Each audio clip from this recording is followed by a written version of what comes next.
wabarakatuh.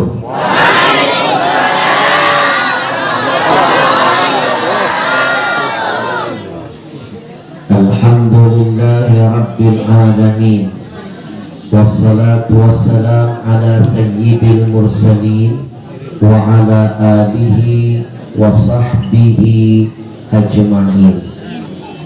Yang kita cintai, kita muliakan segenap para habaib, para masyayikh, para guru, para ustadz, para ustazah, wabil khusus untuk akhina fillah ad-da'i ilallah al-mujahid fi qawlihi wa fi'lih, al-ustadz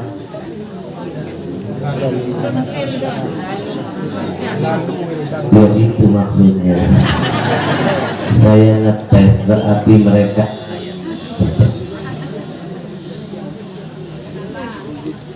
mikrofon kedua turunin kedua. Lalu Wildan Arsyad, kita doakan mudah-mudahan beliau senantiasa dipanjangkan umurnya, disehatkan badannya, dikuatkan imannya, dijaga semangat istiqamahnya. Amin ya rabbal. Saya titipkan pesan pertama, kalau ada orang mengangkat tangan meminta kebaikan, baik untuk siapapun itu, jangan pernah malas menyebut kalimat amin. Karena ketika amin kita sebutkan, lalu Allah akan jadikan itu asbab doa diijabah. Ketika Allah kasih kemuliaan bagi orang yang berdoa, kita yang beramin pun dapat hal yang sama. Ad-da'i wal mu'ammin syarikani fil ajab. Orang yang berdoa dan orang yang cuma modal amin doang dapat kemuliaan yang sama. Kalau beliau dipandangkan umurnya, diberkahi, semua yang kita minta Allah kabulkan, yang amin dapat yang sama. Alhamdulillah. Yang tidak saya lupakan segenap hadirin hadirat yang berbahagia, jamaah kampung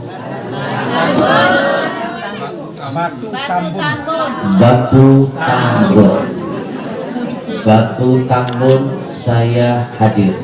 Batu Tulis Penasajudan saya mau, kecuali Batu Nisa saya belum siap. Kalau tadi guru kita bilang ini tempat yang penuh dengan kesederhanaan, tapi saya senang hadir di sini. Alhamdulillah. Di mata saya kesederhanaan itu melambangkan keikhlasan. Betul. Yang penting bukan tempat, tapi siapa yang berada di tempat itu. Saya sudah keliling Indonesia, pernah keliling beberapa negara. Ibu tahu Hong Kong?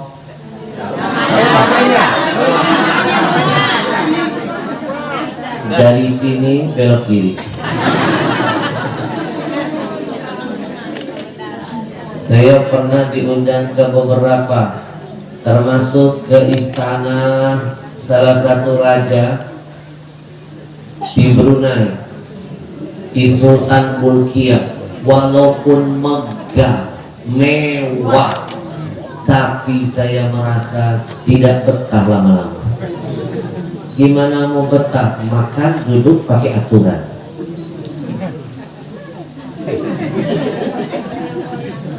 Sendok itu ini banyak aturannya, repot jadinya. Betul?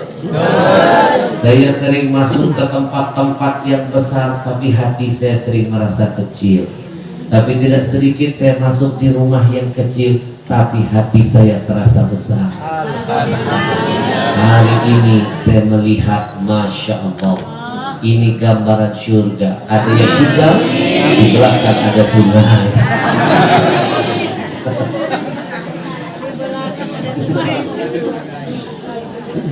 Bapak Ibu, kesederhanaan insya Allah menghantarkan keikhlasan, dan hanya dengan keikhlasan akan menghadirkan kemuliaan. Percayalah, apapun ketika berangkat dari keikhlasan akan mendapatkan keberkahan dan pasti kemuliaan.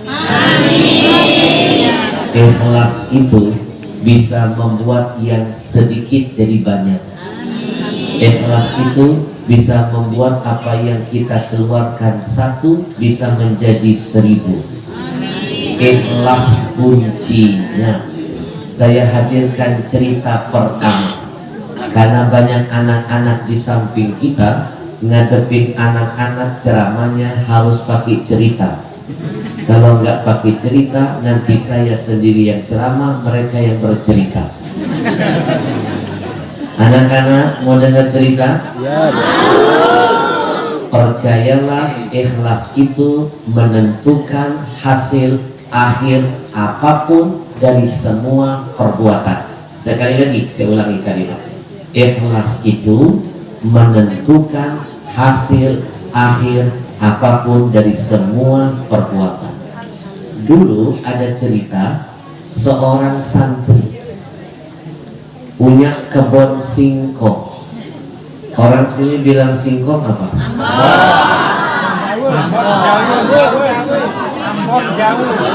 Ambon jauh. Enggak nyambung. Orang bilang singkong kok jadi ambon? Bukannya ini kalau Lombok jauh masuk akal, ke Ambon jauh.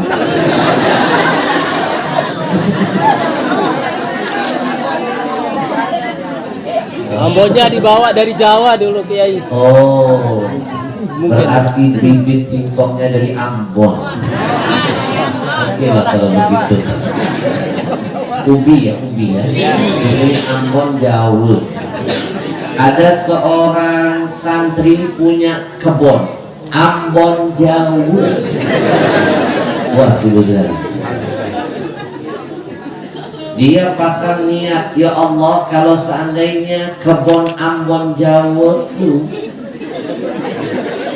Ambon Jawa ku panen, aku mau pasang niat, ya Allah, aku ingin menghadiahkan Ambon Jawa buat guruku.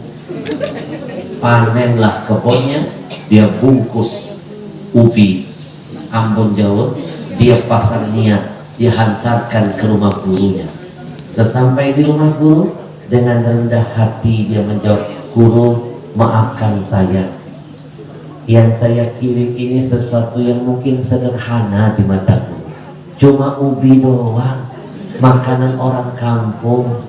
Maaf ya guru, kalau saya tidak seperti santri lain yang bisa kasih makanan yang lebih mahal. Tapi insya Allah, meskipun ini makanan kampung, saya pastikan saya ngasih ini karena berangkat dari cinta kepada guru. Guru, jangan lihat singkongnya, jangan lihat Ambon Jawanya. Ini kalau dihitung kali cuma 100.000 doang satu karung. 100.000, tapi tolong hargai cinta di hati ini kepada guru. Saya memberikan ini karena saya cinta dengan ulama." Diambillah oleh gurunya. Ternyata diam-diam gurunya mengamalkan akhlak Nabi.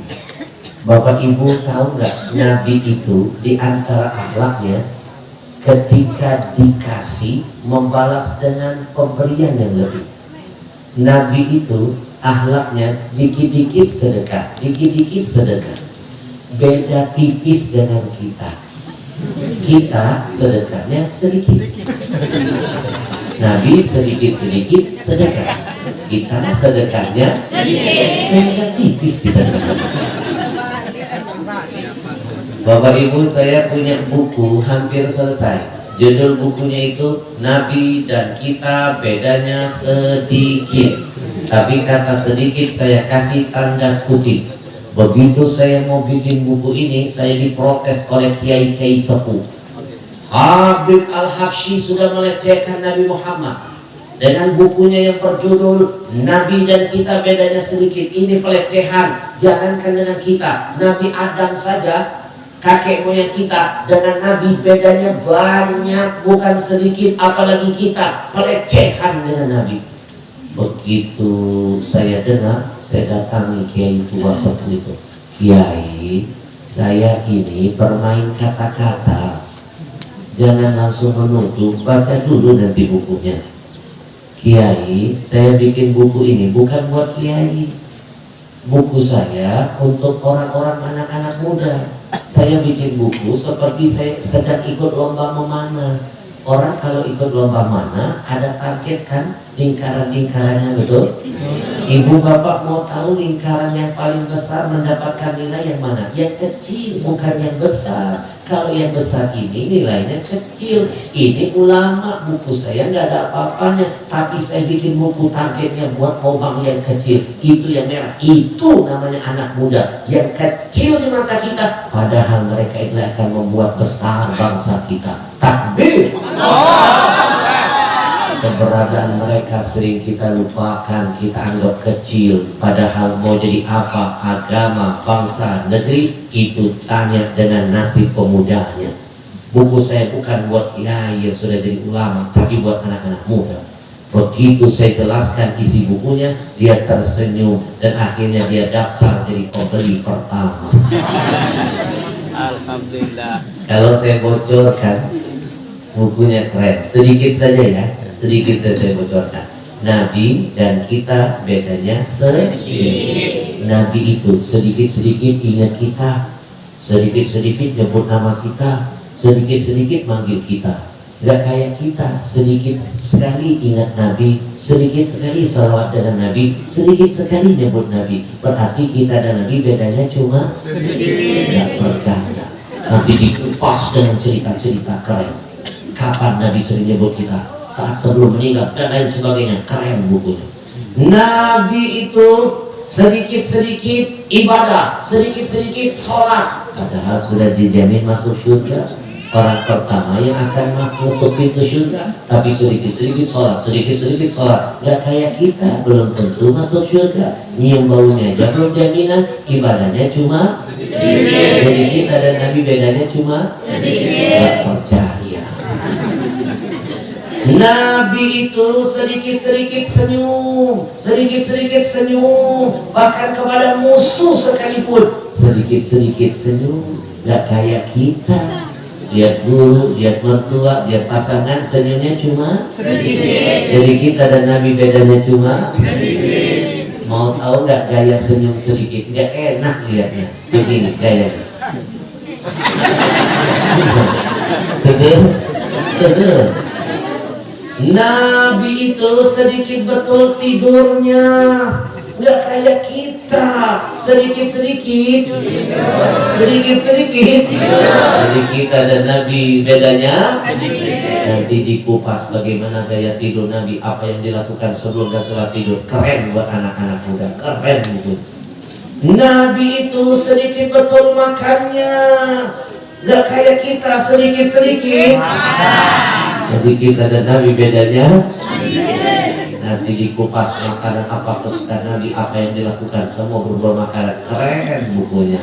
Nabi itu sedikit betul marahnya, nggak kayak kita, sedikit-sedikit. Jadi kita dan Nabi bedanya cuma sedikit. Jadi kalau saya kupas Pak, satu poin aja bisa 2 jam. Tapi kalau saya kupas langsung semuanya nggak beli buku nanti.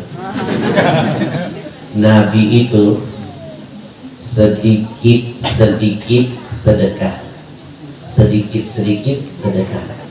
Gak kayak kita, sedekahnya cuma sedikit. Nah, nanti kapan-kapan saya datang lagi ke sini, saya kupas buku ini. Boleh? Boleh. Ina? Oh Ina? Guru yang tadi mendapatkan hadiah singkong dari muridnya, dia mengamalkan akhlak Nabi. Sedikit-sedikit sedekah, sedikit-sedikit sedekah. Dia dapat singkong, dia panggil istrinya, Mama. Orang sini kalau manggil istri apa? Oh, yo.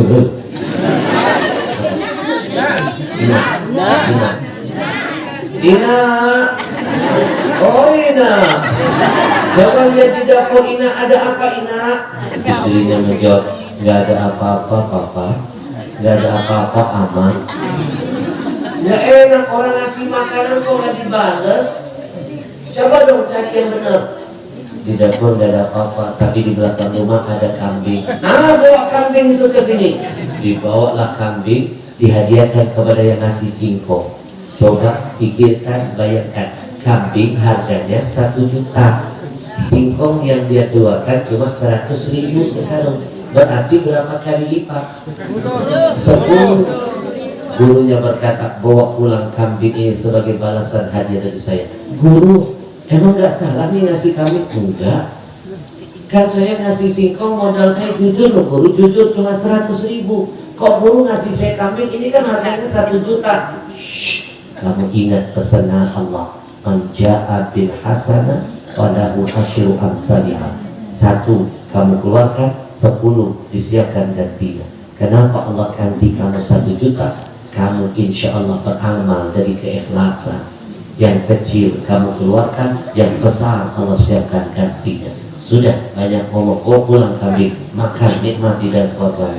Alhamdulillah, ya Allah, mungkin ini balasan dari keikhlasanku. Bawa pulang kambing. Belum nyampe ke rumah, ketemu teman satu kelasnya. Temannya heran, dia bawa kambing dari mana sih? Dia tanya, hei, dari mana ente dapat kambing? Nih, gara-gara ngasih singkong di rumah guru. Temennya yang kedua mulai berpikiran kicik. Kalau dia ngasih singkong dapat kambing, hari ini saya akan beli duren. Bukan duren kesukaan guru, saya akan beli duren 1 truk, 1 juta. Insya Allah dapatnya kerbau. Sudah nggak ikhlas. Beramal karena berharap sesuatu. Betul?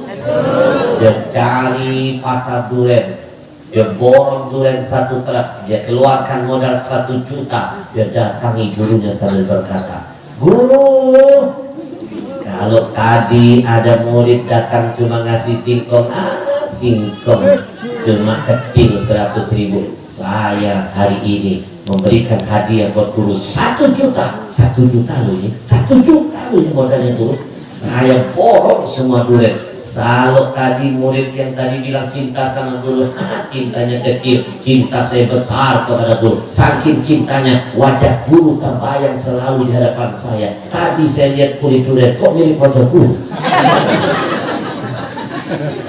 Saya borong duren. Guru, ambil semuanya buat guru. Terima kasih ya nak. 1 juta ini loh guru. Iya, terima kasih. 1 juta loh. Iya, terima kasih. Tunggu sebentar ya. Dia panggil lagi istrinya. Mama, Ina, ada yang ngasih lagi nih. Coba tengok lemari, semuanya bongkar. Ada nggak balasan? Mama, kita nggak punya apa-apa. Terakhir ingat gak kita cuma punya kambing. Terus kan amak menyuruh kasih kambing kepada yang kasih singkong. Jadi ya sekarang cuma ada singkong. Bawa ke sini. Sudah dibungkusnya singkong dihadiahkan kepada yang ngasih duren. Begitu dia lihat singkong, pingsan. Sebelum pingsan dia berkata, terlalu.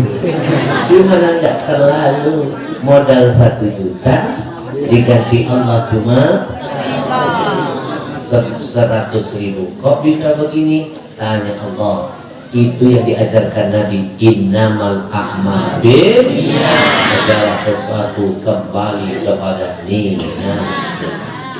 Sallallahu alaihi Muhammad, sallallahu alaihi wasallam, sallallahu alaihi Muhammad, sallallahu alaihi wasallam. Bapak Ibu Mudah-mudahan dengan selawat ini akan menghantarkan perubahan dalam yang tadinya susah menjadi bahagia, yang tadinya sakit menjadi sehat. Salawat salah satu wasilah agar doa segera dijawab oleh Allah. Hari ini saya singkat saja, tidak panjang lebar. Saya akan mengajak ibu semuanya. Kita ingin merubah nasib kita pasti lebih baik dari sebelumnya. Betul? Saya mau tanya dulu, siapa yang tidak ingin nasibnya lebih baik dari sebelumnya? Mau? Pasti semua punya cita-cita ingin berubah nasib. Dari yang buruk pasti ingin jadi baik. Dari yang sudah baik ingin jadi yang terbaik. Betul? Betul? Hari ini kalau bisa harus lebih baik dari hari kemarin. Hari esok harus lebih mulia dari hari ini. Kalau ingin jadi orang yang beruntung. Nah, ternyata konsep perubahan nasib sudah ada dalam Al-Quran. Benar-benar janji Allah dalam Quran. Quran ini hudan linnas, petunjuk bagi semua manusia. Mau punya arah dalam hidup dunia akhirat, kompasnya adalah Quran, petunjuknya, arahnya adalah Quran. Bukan cuma orang muslim, orang kafir pun sekali, walaupun dia kafir, selama dia mau mengaji dan mengkaji, dia akan menemukan janji ilahi dalam Quran bahwa Quran itu bisa mendatangkan petunjuk. Betul? Betul? Bapak Ibu, satu saja saya bocorkan. Quran sudah mengajarkan konsep perubahan hidup. Mau jadi apa kita, ternyata rahasianya ada pada diri kita. Saya hadirkan ayat. Innallaha la yughayyiru ma biqaumin hatta yughayyiru ma bi anfusihim. Allah tidak akan mau merubah nasib salah satu kaum kecuali kaum itu sendiri berjuang, berusaha sekuat tenaga merubah nasibnya. Mimpi Allah merubah kita kalau dari diri kita nggak punya semangat mujahadah, berjihad sekuat tenaga menjadi makhluk terbaik di negeri ini. Betul? Betul? Mau jadi apa kita tergantung kita. Mimpi anak-anakku kalian bisa jadi pintar kalau kalian pemalas. Mimpi doa kita akan didengar, diijabah, permintaan kita dikabulkan Allah kalau ibadahnya nggak sempurna sama Allah. Iya karena budu dulu baru wa iya karena itu namanya hamba yang tahu diri sama Tuhan. Ini sholat kagak, puasa enggak, sedekah bakhil, sama tetangga musuhan, maksiat rutin, saking rutinnya nggak ada dosa yang belum dia khotamkan. Nanti berdoanya paling panjang pengen masuk surga duluan kata malaikat. Ya tahu diri nih makhluk. Betul, betul, betul. Mimpi wa iyyaka nasta'in, Allah kabulkan permintaan kalau wa iyyaka na'budu tidak disempurnakan. Mau Allah kabulkan doa kita, perbaiki dulu hablum minallah kita, beribadah kita. Kalau ibadah sempurna, ibu nggak perlu minta sekalipun, Allah akan kasih apa yang kita butuhkan. Karena mohon maaf, satu tandanya Allah mengabulkan doa kita itu bukan memberi apa yang diminta, tapi Allah mengasih apa yang kita butuhkan. Karena yang diminta belum tentu sesuai kebutuhan. Betul? Betul. Nenek-nenek angkat tangan usia 80 tahun, ya Allah berikanlah saya sepatu roda ya Allah. Allah nggak kasih, bukan nggak ngabulin. Allah tahu ada bencana di balik permintaan nenek-nenek ini. Kalau dikasihkan sepatu roda, alamat mempercepat proses rojiunnya. Betul? Betul? Makanya ketika ada jamaah bertanya, Habib, saya berdoa, kok Allah nggak kabulkan doa saya, Habib? Berarti Allah nggak adil, Allah budak. Jangankan manusia, ada makhluk yang Allah paling murka, namanya iblis. Doanya saja diijabah. Iblis itu berdoa lagi diijabah. Salah satu bentuk Allah menjawab doanya iblis. Iblis minta, ya Allah panjangkan umurku sampai hari kiamat, aku akan menyesatkan manusia. Terbukti Allah terima doanya. Iblis itu makhluk yang panjang umurnya, nggak mati-mati sampai hari kiamat. Jadi jangan putus asa berdoa. Nggak ada ceritanya Allah nggak kabulkan. Betul? Cuma Allah mengabulkan dengan cara terkadang memberi apa yang kita butuhkan. Yang kedua, memberi, Allah mengabulkan dengan cara tidak memberi apa yang kita inginkan. Karena Allah Maha tahu ada bencana di balik permintaan itu. Betul? Betul?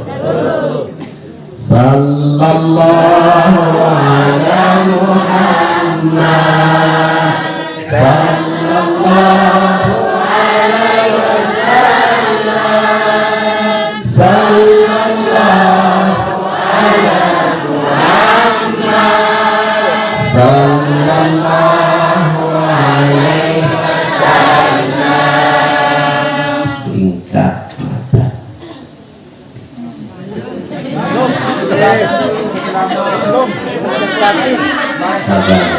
Sabar. Saya mau tanya guru, apakah di kampung ini penceramah nggak boleh lihat jam tangan? Boleh? Boleh. Ini kan jam tiang. Masa lihat barang sendiri nggak boleh? Gimana lihat barang orang? Betul.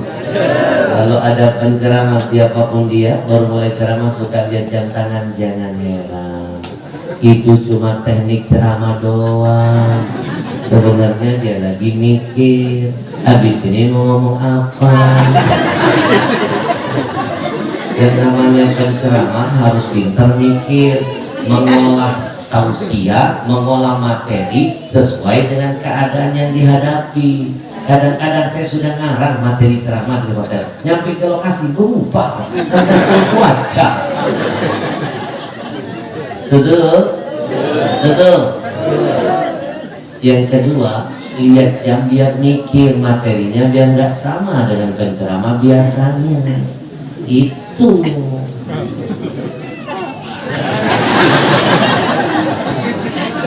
Sudah setengah jam. Lanjut. Masya Allah. Sampai subuh. Orang hebat semua. Yang dari Madinah saja di sini sampai 1 jam lebih. Masya Allah. 1 jam sanggup. Orang hebat semuanya. 2 jam sanggup. Orang nyiksa ya semuanya. Ini ceramah saya titik ke-26. Saya dibawa keliling-keliling ke Lombok ini. Siapa yang bawa saya keliling ke Lombok? Mereka adalah anak-anak muda usianya, mantap jihadnya. Mereka menamakan dirinya Komunitas Riau NTB Mengaji. Boleh berdiri dulu? Takbir! Nih yang laki-lakinya nih, yang perempuannya sana tuh, yang pakai rompi abu-abu. Boleh berdiri nih, biar sesama makhluk halus melihat.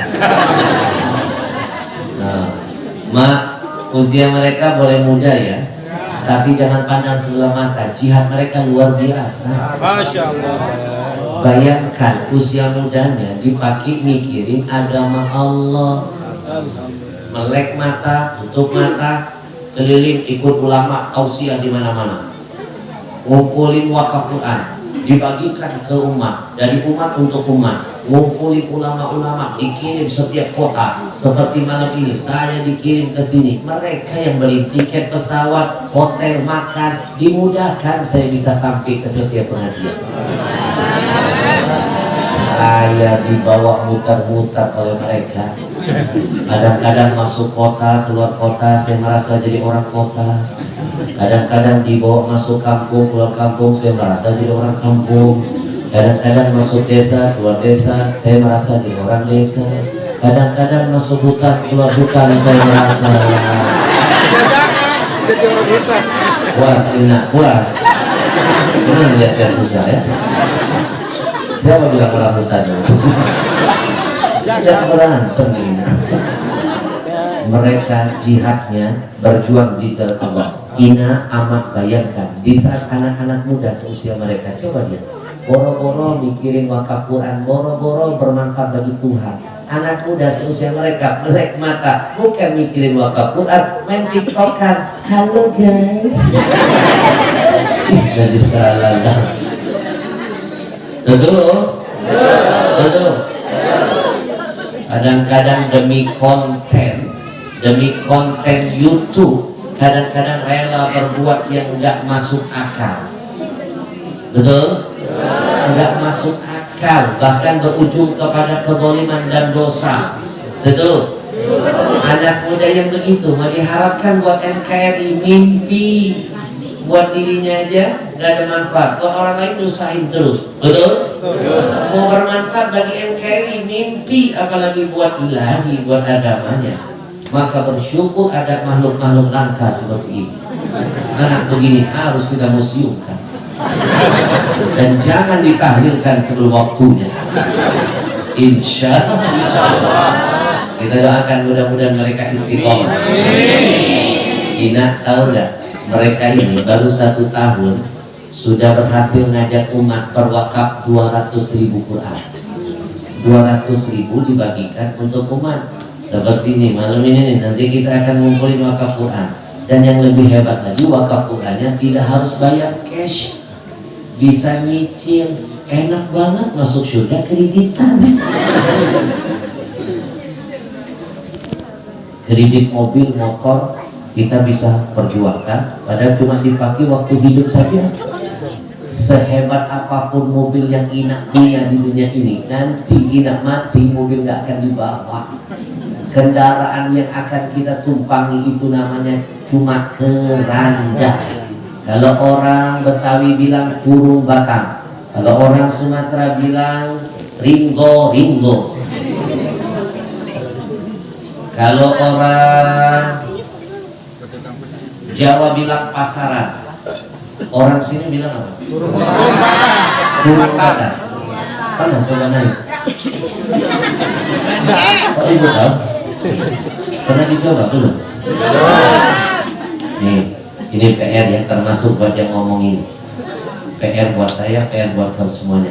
Kenapa aksesoris akhirat selalu dianggap horor, takut, tapi aksesoris dunia kita selalu ingin mencoba.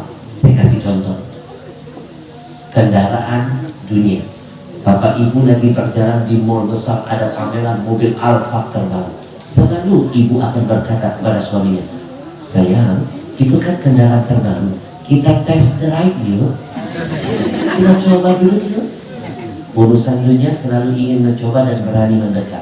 Saya belum ketemu suami istri lewat, dia kurung batang, istrinya berkata, Papa, kita coba yuk. Betul. Padahal itulah kendaraan terakhir kita. Mau sekaya apapun orang itu, mau dia paling banyak duitnya, meninggal dunia itulah kendaraan terakhir. Dan semua aksesoris yang berhubungan dengan akhirat melambangkan kesederhanaan, melambangkan keikhlasan dan ketulusan. Coba lihat, kain kapan warnanya apa? Putih melambangkan kesederhanaan, ketulusan, keikhlasan. Saya nggak pernah lihat ada amak paling kaya di Lombok meninggal kain kapan warna pink. Betul? Betul. Bapak Ibu pernah lihat presiden di Indonesia meninggal kain kapannya batik? Betul. Ingat, semua aksesoris akhirat yang berdekatan dengan akhirat melambangkan kesederhanaan. Kurung batang, sederhana. Bandingkan dengan kendaraan dunia, pakai jok kulit, ada spion, ada klakson, knalpot gede, jok mewah, AC. Saya belum melihat ada kurung batang pakai jok kulit. Saya belum ketemu kurung batang pakai knalpot, spion kanan kiri, apalagi klakson. Betul? Betul? Ingat, maka berbahagialah hari ini Allah hadirkan kita di tengah-tengah kesederhanaan. Allah akan mendekatkan kita kepada urusan akhirat. Allahu Akbar, Allahu Akbar, Allahu Akbar. Mereka baru 1 tahun sudah mengumpulkan 200.000 mushaf. Ina tahu Presiden Raja Saudi Arabia, orang paling kaya, namanya kenal dari mana? Yang kemarin hebohnya selangit, baru Raja Salman datang ke Indonesia sudah heboh, baru Raja Salman, belum Imam Mahdi. Betul, betul. Itu orang yang katanya paling kaya, itu ngasih Quran buat Indonesia tahun ini cuma mampu 30.000 saja. 30.000. Nih mereka 1 tahun ngasih kontribusi buat Indonesia 200.000. Bukan raja, bukan orang kaya, tapi dengan jihad dan semangat semua mereka bisa wujudkan. Takbir. 1 juta mushaf, cita-cita mimpi mulia mereka. 1 tahun 200.000. Mereka punya cita-cita 1 juta. Saya yakin hitungan beberapa tahun ke depan mereka akan mampu wujudkan itu. Dengan catatan, jangan biarkan mereka berjuang sendiri, nanam saham. Yang besar jadi kecil kalau dikeroyoki. Nih tempat ini nih, majelis ini kelar cepat kalau kita keroyokan, betul nggak? Satu sak dan selesai insyaallah. Keroyokan, jangan biarkan guru kita berdiat sendirian. Cukup guru kita mikirin akhirat untuk kita, urusan dunia tugas kita bantu guru kita mikirin dunianya, nyambung. Akhirat dunia guru yang mikirin namanya kurang ajar. Betul, betul. Nih kalau boleh saya kasih perumpamaan, guru kita taruh di atas gerobak. Kita yang narik gerobak itu benar. Ini yang salah, kita naik gerobak semua, guru yang narik. Betul, betul. Ina percayalah, gak ada yang besar kalau dikeroyoki rame-rame jadi kecil. 1 juta. Mimpi mereka ingin mewujudkan Quran di Indonesia ini akan terwujud ketika kita sama-sama. Sebelum saya kesini, tempat yang kedua itu terkumpul hampir 500 Quran lebih. Berapapun yang dikumpulkan di Lombok, insya Allah dibagikan di Lombok Sonasi. Ina tahu kenapa mereka semangat membagikan, ngumpulin Quran. Ternyata Quran ini dari zaman Belanda sampai sekarang hanya terkumpul berapa? 53 juta dari zaman Belanda. Dari zaman Belanda sampai sekarang itu baru tercetak 53 juta. Bayangkan kalau dari zaman Belanda itu tidak dimakan rayap, tidak rusak, tidak sobek, tidak terbakar, tidak hilang, berarti cuma ada 53 juta Quran di Indonesia menurut info Majelis Ulama Indonesia. Sementara kaum muslimin sudah berapa sekarang? 250 juta. Kita kurang dengan 53 juta. Saya pastikan hampir 200 juta yang mengaku Islam di negeri ini, di rumahnya tidak ada satu Al-Quran pun. Jangan-jangan kita termasuk. Jangankan Quran, surah Yasin nggak ada.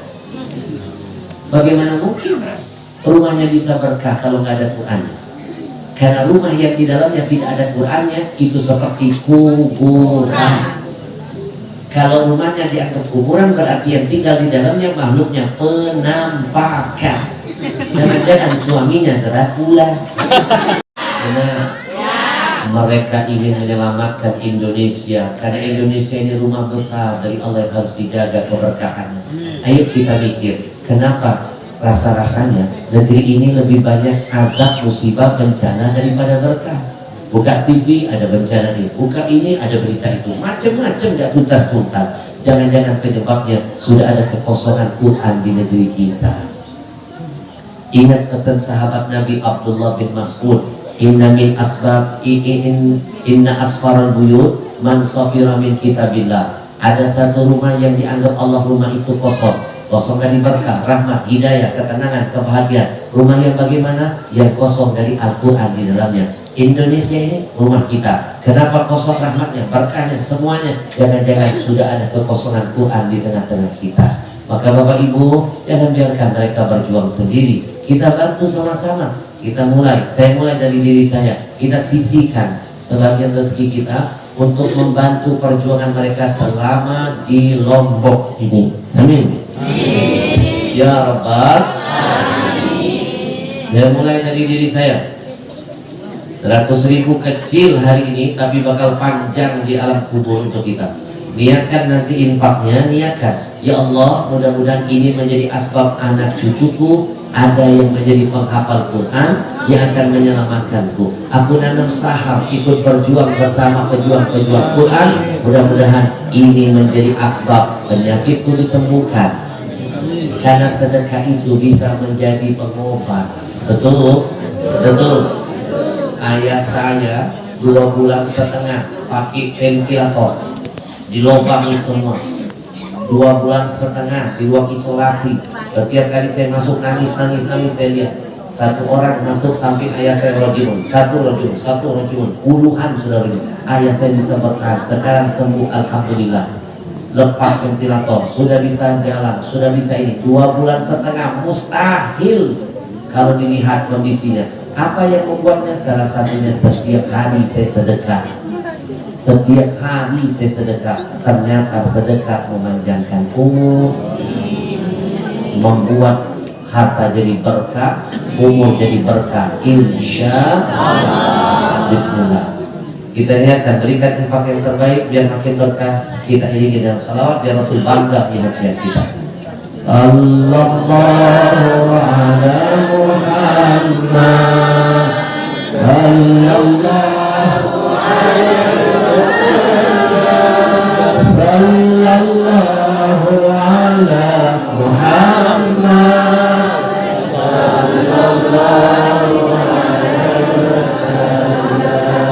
sallallahu alaihi wasallam, sallallahu ala Muhammad, sallallahu alaihi wasallam, sallallahu ala Muhammad, sallallahu alaihi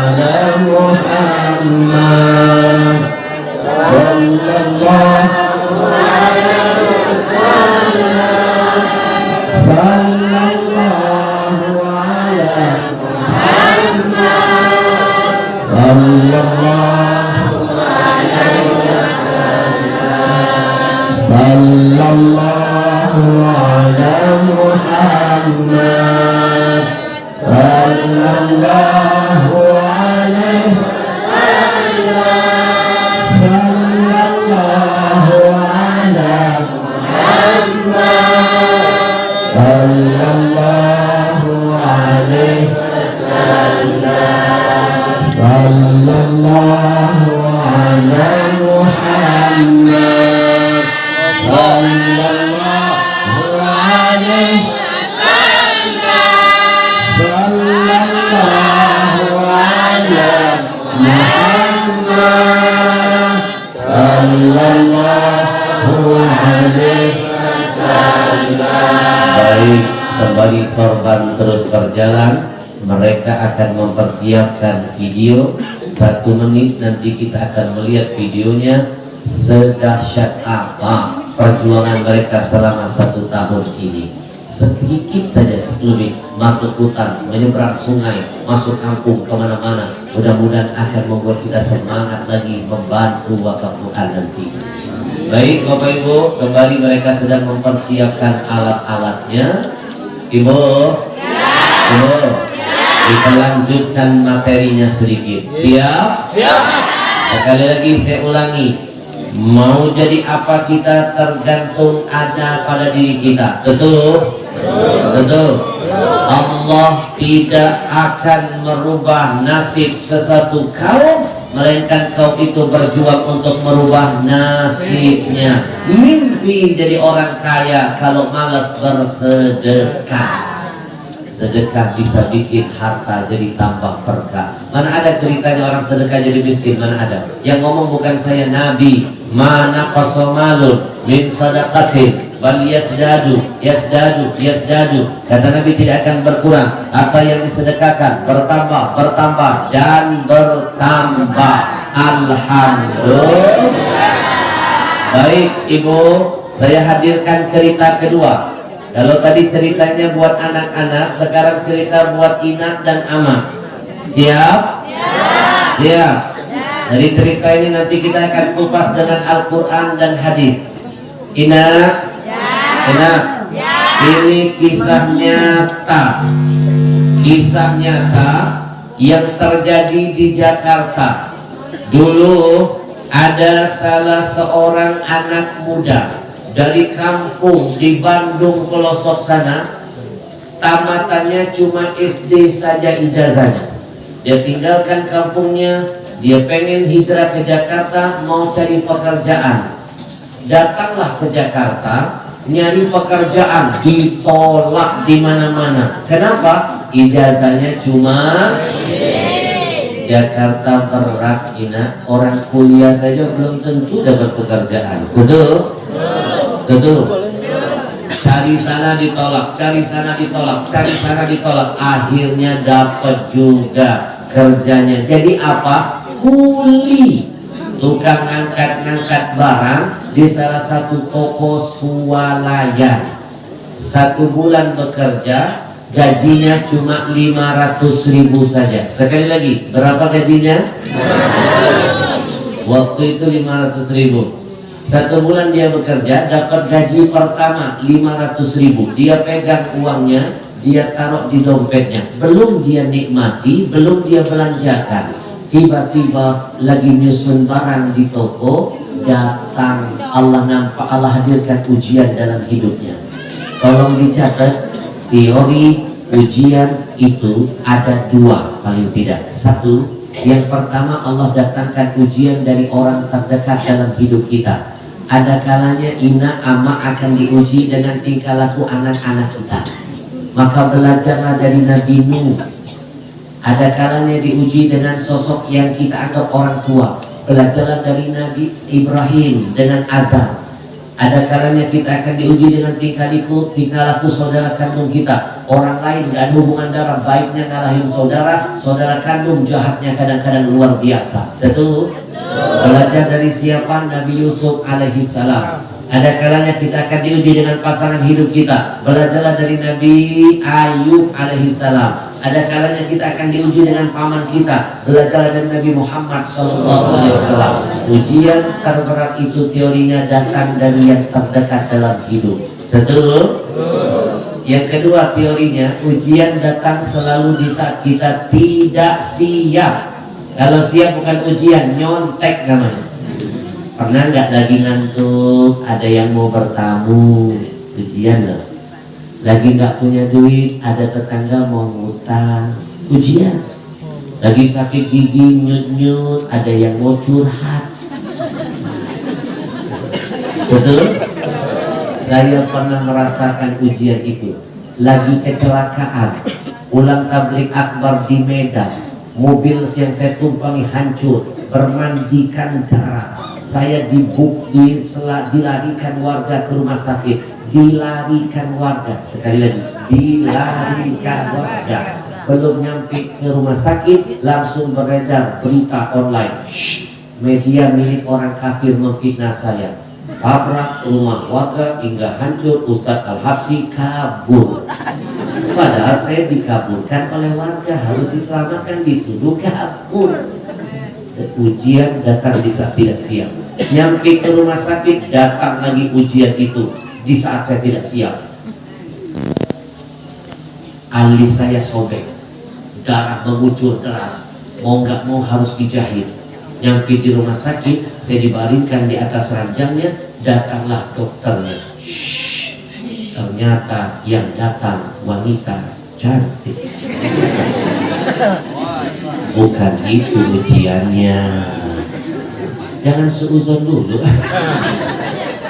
Dokternya masih muda, baru praktek, cantik. Lihat saya, nih ini ujiannya di sini. ternyata dia ngefans dengan saya. Ibu tahu kalau ketemu idola pasti gugup kan, gemetar kan. Begitu dia, Ustaz Al-Habsyi megang jarum mau jahit mata saya begini. Ini ujiannya bukan cantiknya. Dalam hati saya boro-boro jahitan saya kelar mata kecolok. Saya nggak mau, jangan jahit saya, jangan dipaksakan, nanti tambah parah. Megang jarum aja kamu gemeter, kita jahit ya. Ujian nggak? Akhirnya saya minta diterbangkan buru-buru ke Jakarta, dikeluarkan lagi dari rumah sakit. Belum naik ambulan, ujian ketiga datang di saat tidak siap. Rumah sakit diserbu ama-ama, diserbu ina-ina. Gara-gara ada seorang ina nggak sengaja lihat saya masuk rumah sakit, dia bikin heboh, manggil warga, Habib Al-Habsyi kecelakaan, ayo kita ke rumah sakit, kecelakaan. Diserbu sama ina-ina, bukannya doain, ngajak selfie. Saya lagi terbaring, nangis, nahan sakit, disuruh senyum, senyum dong Habib. Ujian nggak? Ujian datang di saat tidak siap, betul? Ina, anak muda dari Bandung baru 1 bulan bekerja, dapat gaji 500.000, belum dibelanjakan, Allah hadirkan ujian datang di saat tidak siap. Masuk di depan, masuk ke toko dia, persis di depan matanya ada seorang nenek tua sedang meminta bantuan dengan majikannya yang punya toko. Boro-boro dibantu, majikan tua ini dicaci maki, diusir, sampai menangis kan nenek ini. Lalu keluar lagi dari tokonya anak muda yang soleh tadi, lagi nyusun barang, nggak sengaja lihat ada seorang ibu tua menangis, terbayang dengan almarhumah ibunya. Dia kejar nenek itu sampai ke depan toko, dia panggil, Nek, kesini Nek. Saya, iya nenek. Saya ada salah nak? Enggak, nenek nggak salah. Saya tadi mendengar katanya nenek butuh bantuan dari bos saya ya. Iya. Dikasih nggak Nek? Enggak. Kalau begitu boleh nggak Nek? Boleh nggak saya menggantikan posisi majikan saya? Biar saya yang bantu nenek. Saya baru dapat gaji pertama 500.000, saya belum butuh-butuh amat. Saya lihat nenek lebih membutuhkan, ambil semuanya buat nenek. Semuanya 500.000 gaji pertama saya ikhlas. Biarkan saya nggak makan, asal nenek bisa tersenyum. Ambil Nek. Ya Allah nak, mulia sekali hatimu. Nanti kamu makan apa? Gak usah takut Nek. Gajah itu nggak sekolah, badannya gemuk-gemuk. Ada gajah kurus. Mohon maaf yang gemuk jangan tersinggung. Bukan maksudnya ngomongin gajah. Nek, semut itu kecil, rumahnya dalam tanah, Allah nampak, tetap dijamin rezekinya. Masa saya yang berani ngamalin ayat Allah nggak ingat dengan saya? Bukankah Allah janji dalam Qurannya, intan surullah yang surku, kalau kamu bantu agamaku, aku Allah pasti bantu kamu. Bicara sedekah, itu bicara agama Allah kan? Hari ini saya bantu nenek, saya yakin Allah nggak tidur, Allah gerakkan hambanya bantu saya. Nek, ambil Nek 500.000, ambil pada nenek. Lalu nenek itu mengangkat tangan Pak, menghantarkan doa. Tolong catat ya, catat. Kita nggak tahu dari mulut siapa doa itu diijabah. Mungkin dari mulut orang-orang yang kecil yang kita bantu, ternyata dia besar di sisi Tuhannya. Atau dari mulut orang yang miskin yang kita sedekahin, mungkin dia kaya di sisi Allah. Atau dari mulut orang yang jelek fisiknya di depan saya kita, mungkin dia indah di sisi Tuhannya. Jangan mandang orang sebelah mata. Betul? Singkat cerita, si nenek mengangkat tangan memohon kebaikan keberkahan buat anak muda ini. Dia tutup doanya, si nenek pun pergi. Belum 5 menit Allah putar siaran hidupnya, Allah berkahi ke depan hidupnya. Belum 5 menit dia baru mau balik badan, mau masuk lagi ke tokonya. Ternyata di depan tokonya ada sebuah mobil mewah, Mercy keluaran terbaru, mesin sedang menyala. Di dalamnya ada pengusaha kaya raya sedang janjian dengan mitra bisnisnya. Ternyata orang kaya ini dari dalam mobil seperti Allah hadirkan tontonan sekaligus tuntunan, cerita di depan mata. Orang miskin sedekah banyak banget, tamparan buat dia. Dia merasa kaya, nggak pernah ngasih sedekah sebanyak itu. Dia menangis Bu. Dia keluar dari mobilnya, dia panggillah anak muda itu. Ayo, ingat tadi anak muda manggil nenek, sekarang diputar. dia dipanggil orang.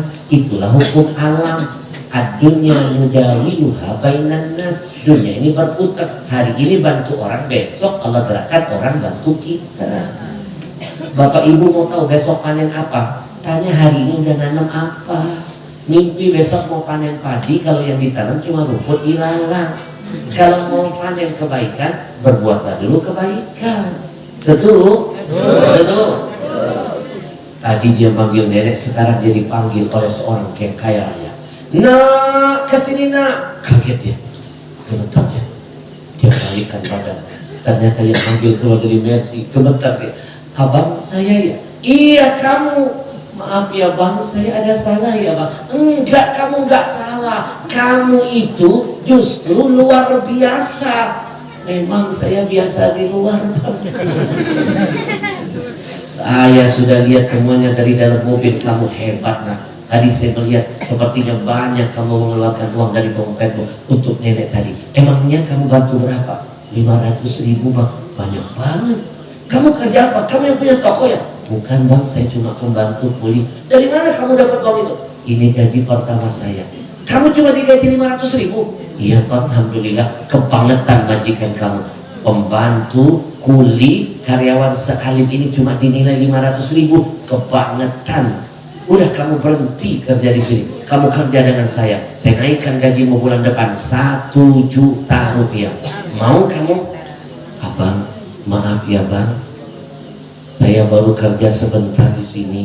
Saya belum merasa memberikan yang terbaik buat majikan saya. Maaf ya bang, saya nggak bisa terima. Masya Allah, jarang ada karyawan mikirin majikan. Biasanya majikan dibikin puyeng mikirin karyawan. Aduh, saya kepengen punya karyawan mulia kayak kamu. Saya naikin lagi gajimu ya. Kalau kamu mau berhenti kerja dengan saya 2 juta sebulan. Pikirkan, 2 juta sebulan. Abang, maaf ya, ibu saya sebelum wafat titip pesan, kalau kerja jangan nyari duit, duit cepat habis, tapi cari amal, itu dibawa mati, kata ibu saya. Aduh nak, jarang ada orang kayak kamu. Saya naikin lagi 3 juta rupiah. Asal kamu mau kerja dengan saya, biar berkah perusahaan saya. 3 juta. Mempekerjakan karyawan yang soleh itu menjadi asbab usaha diberkahi. Nah, 3 juta lunas sebulan, ayo ikut saya. Abang, maaf punten, saya ini ijazahnya cuma SD, saya takut ngecewain. Maaf ya bang, maaf ya. Aduh, jarang ada orang tawaduk kayak kamu. 4 juta sebulan saya naikkan, kerja dengan saya, ayo nak. Abang, maaf punten, makin tinggi pohon, kata orang tua saya, makin kencang anginnya. Makin banyak pegang uang, pasti banyak juga godaannya. Iman saya masih tipis, abang. Gak sanggup pegang duit 4 juta, takut nanti saya jadi hilang. 500.000 bagi saya sudah luar biasa. 4 juta loh nak. Iman saya masih tipis. 4 juta, jangan paksa saya ya Pak. Maaf, saya tidak bisa terima tawaran ini. 4 juta loh, maafkan saya. 5 juta, kapan saya mulai kerja? Allah.